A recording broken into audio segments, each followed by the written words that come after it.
Now, if you have a large area or larger patches,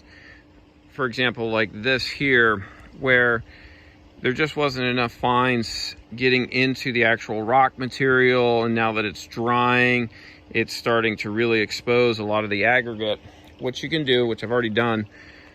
but I'll hit it one more time, is just take the hose on the shower setting and just get it wet. And you're gonna just let it sit there for a little while and let that base, which is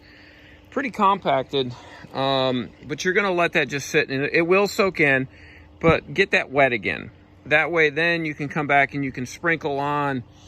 the fine material. It'll fill in and all this, and then the moisture that's in the actual existing base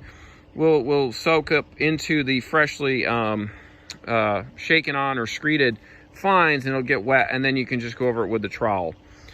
This is a great thing to do during the summertime when it's extremely hot and dry out, and your base area will dry up rather quickly, and it'll obviously, then we can address all of these areas and any place where we have any of the lines or the marks. And up here it's a little bit hard to see, but we fixed that whole upper tier area and any of the other indicated spots.